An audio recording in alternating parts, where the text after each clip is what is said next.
Well, Julie, I think we're ready to get back to work here on CareerLab. We've had a little break, and we're going to feature another guest now today. His name is Wendell. Wendell, yes. So it should be very interesting. It should be. He works the night shift, so I'm not really sure what he does for a living. Okay, well, we're going to find out. Can you imagine? That would be so rigorous.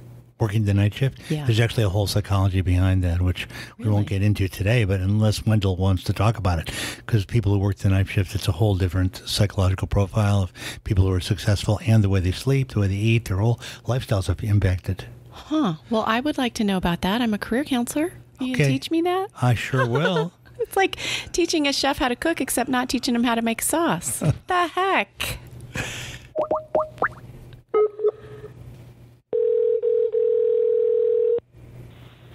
Hello. Wendell, good morning. This is Joel Siegel, and you're on CareerLab. How are you? Good, sir. How are you? We're doing fine. You're here with myself and, of course, America's career counselor, Julie LaCroix. Hi, Wendell. Fantastic. Hey, Julie. How are you? I'm great. So, Wendell, did you just get off of work recently? We heard you were working overnight. Yeah. Okay. Yeah, I just got off here probably like 30 minutes ago. And what do you do? I'm a delivery driver for Frito-Lay. Okay. So does your job actually have you working like a 10 to into the morning shift? Yeah, typically. I usually start in around anywhere between 11 and 12, and I'll run till about 11 or so, depending on. I can get it as fast as pretty much I can get it done. Yeah, that's very interesting. How long have you been on that shift specifically as a driver? As driver, just probably over a year now. Okay, good. Well, I'm going to toss this over to Julie, and we can begin to help you with your career challenges. Fantastic. Wendell, how old are you? I'm 33. And what did you do before this shift? Before this, I did sales. Okay. Currently for Frito-Lay as well. So how long have you been with Frito-Lay? Going on, I want to say like 9 years now. Wow, that's quite the tenure. And are you happy with the company? Do you like the employer? As far as the company itself, it's a very challenging company. It's a good company, but it's just for me, I feel like I have more that I can offer, and I definitely don't want to get stuck somewhere. Okay. That is just not going to be long. I mean, I'm not going to waste more time than I already have, essentially. Okay. Well, we don't want you to feel like you're wasting time. And when I asked if you like Frito-Lay, I'm glad you answered it the way you did, because I'm not trying to in any way put Frito-Lay on the spot as an employment brand. I kind of wanted to hear exactly what you told me, which is how do you feel about your own mobility options within the corporate entity of Frito-Lay, and perhaps Frito-Lay corporate isn't based in your geographic region, and that could be part of the struggle. What do you think that you would like to do? What do you feel you're being held back from doing? As far as now, I've actually been working on being a firefighter. Okay. I've gone to school for it and stuff like that.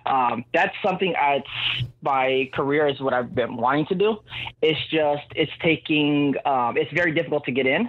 Mm-hmm. So now I'm at the point where I need to figure out, okay, if wartime's passing, do I need to start looking at other options until either that happens, or will I find something that a different path that I wasn't aware of, and maybe firefighting wasn't where I was supposed to be at, even though that's where my heart is at. And before we go on, let me just ask you, so this will help Julie help you. How are you doing working? The night shift is a very particular kind of work, irrespective of what the job is. So how are you doing on the night shift, Wendell? Are you enjoying it well? Does it seem to fit you, or is it something that you really have to stretch out because your sleep schedule is different and your eating schedule and other things are different? Definitely. Because I did sales was more of the challenge. I was doing 12 to 14 hours pretty much on a daily, 5 days a week with them. And then obviously on my days off, I would still take calls from my coworkers and stuff like that. Working overnights and moving over from sales to driving has been kind of, it's made my job a lot easier because the lack of stress to it all, it's very, I used to do driving, sales, delivering, merchandising. I would do everything. When I moved over to transportation, delivering, it was just straight, okay, all you got to do now is just deliver. So it's pretty much gotten to the point where it's very easy for me to do. Well, not everyone can do well working a night shift. Many people have to stop because it just doesn't suit them in terms of the impact on their lifestyle. So it's good, Julie, that you know that Wendell seemingly has adapted well to that. And of course, as you know, in firefighting, you're on duty, at night. There's a lot of stress. Right. And there's a lot of calls that do come in at night. You're in the station with the other fire people, and you might get called at any time of night. Absolutely. So what? So it's definitely good. No, go ahead. No, definitely. My experiences with Frito-Lay gave me a very a unique opportunity to learn a lot about myself, being able to handle a lot of stress, working different shifts. I've literally worked from anywhere from 2, 3 in the morning to early mornings to late nights. I've had every kind of shift. Wonderful. And I've learned one thing about myself is that I can handle any of these shifts. And right now, I'm single with no kids. You're what? I said I'm single with no kids. So right now, for me, I'm just like, okay, I need to really dial into something. And that's why where firefighting kind of was one of those things where, like I said, it was just a path I was like, I really would enjoy doing that. For one, I'm really good with people. I love interacting with people. And Frito gave me the opportunity within sales to really hone in those skills and get to know people, and then people get to know me and see how kind of people respond to how I am and kind of come into my own. So that's kind of one of those really good qualities that Frito-Lay kind of taught me. Wendell, but it did come out across, obviously. I got to stop you. I just totally fell in love with you. You just seem like the nicest guy, and I love your can-do. Your can-do attitude is intoxicating.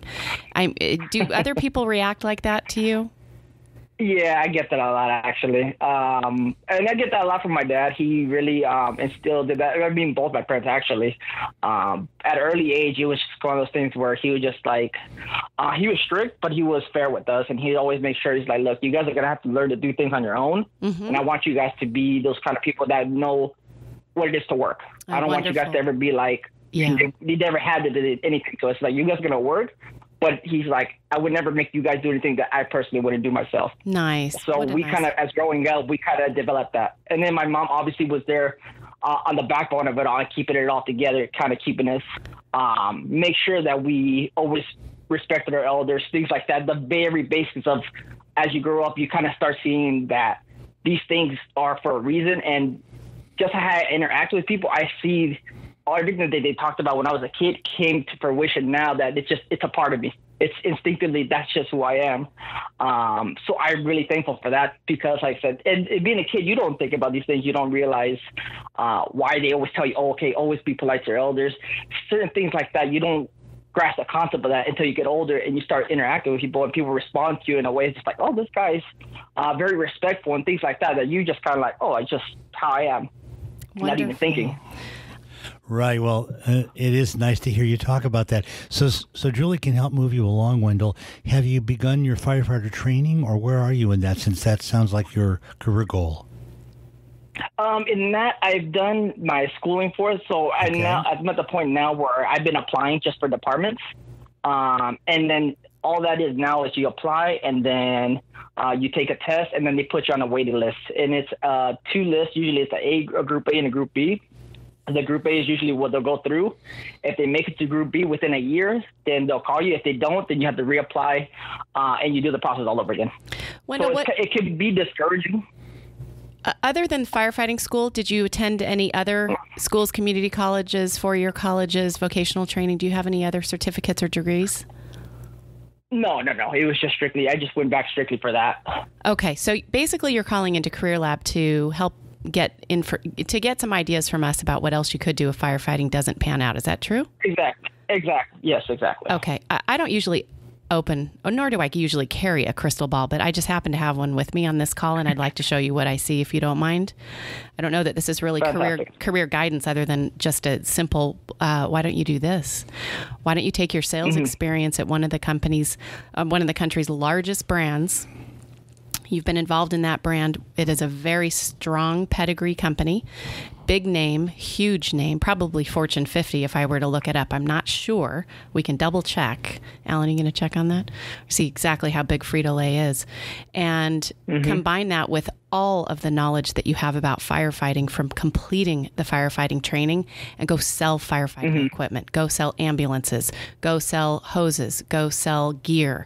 There's a whole industry around the equivalent of automotive manufacturing OEMs that's firefighting equipment OEM, basically. And get on one of those teams as a salesperson selling into firehouses and doing product demonstrations, going out with them in the field. You have the training to do that, although you're not the firefighter, but you have the people skills to sell, and you could make a lot of money and build a nice career and get yourself positioned well to get that family going and provide for them.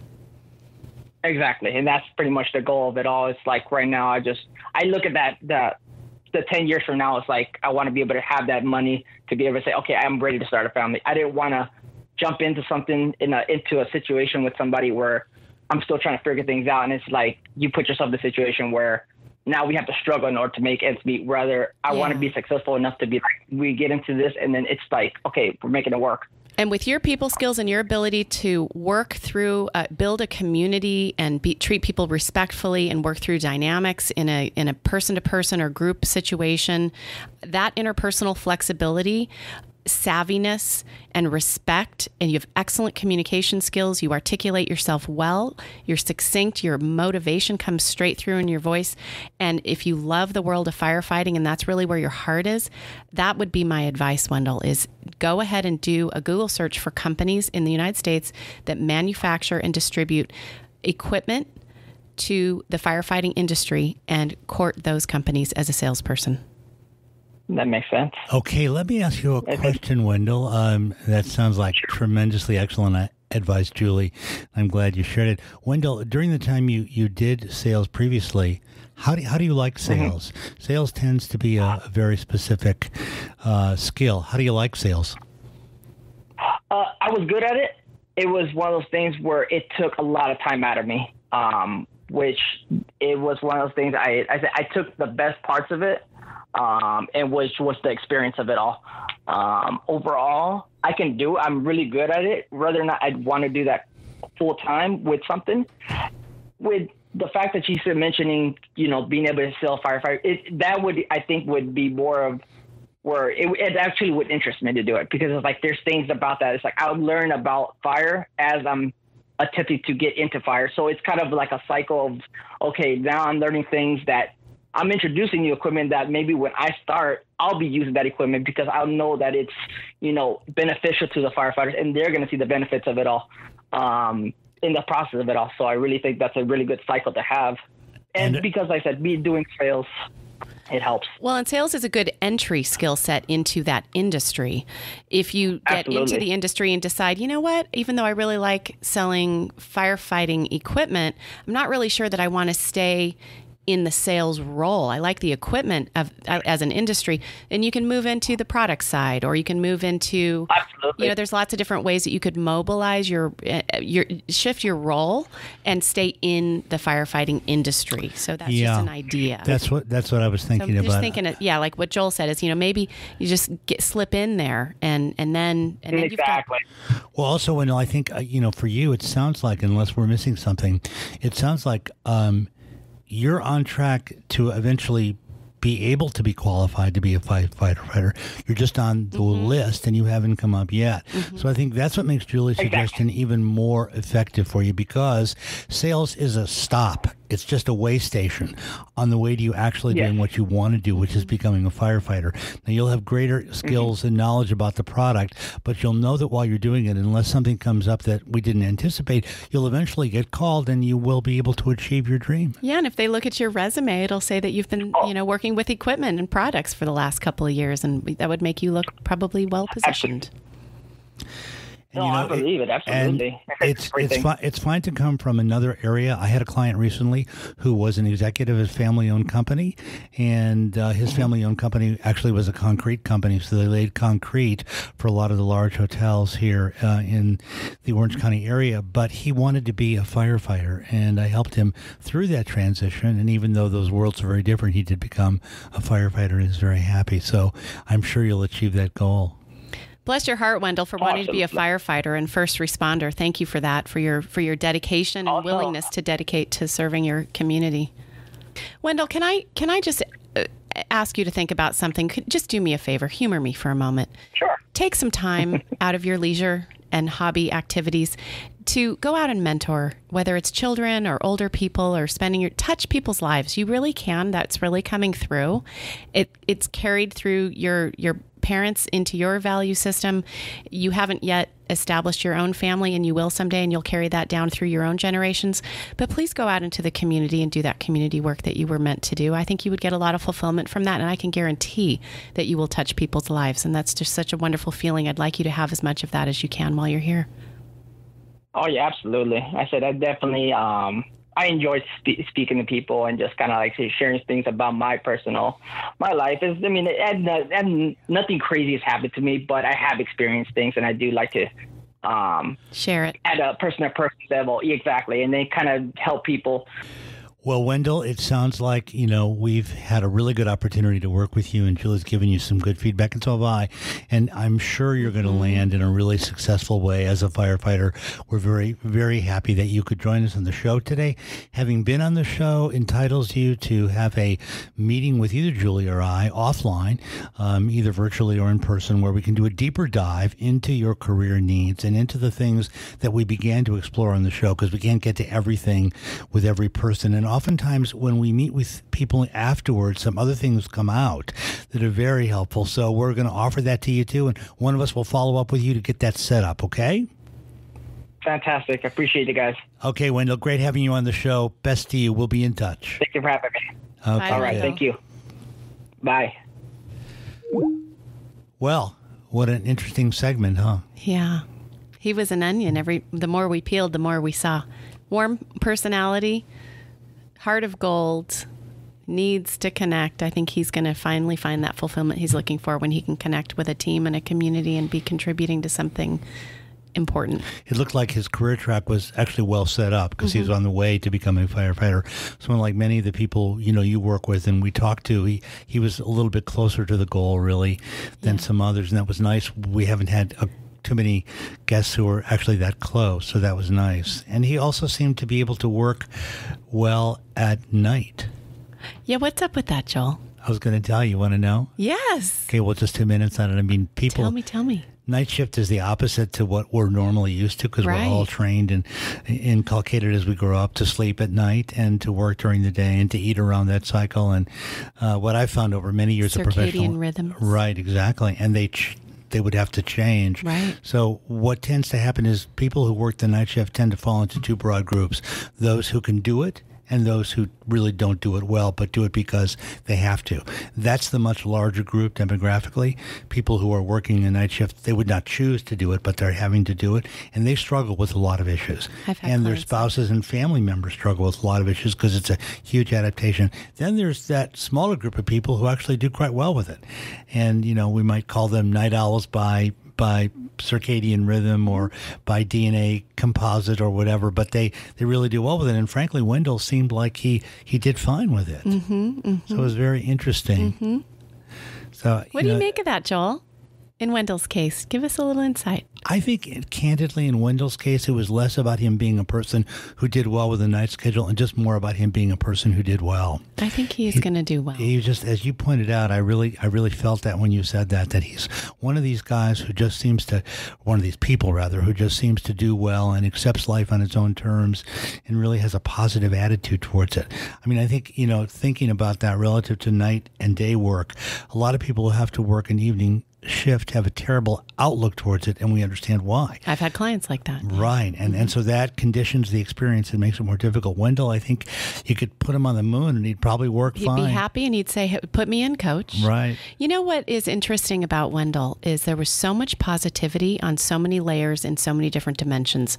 He really didn't have a bad thing to say about the people who raised him, about the people he worked with. The only thing he said is he felt like he was wasting a little time and held back a little bit at Frito-Lay. Those were the only negative words that came out of his mouth. He wasn't in a position, he didn't feel he was in a position of weakness because he didn't have a college degree. He didn't feel that he was too old to get started on a new career.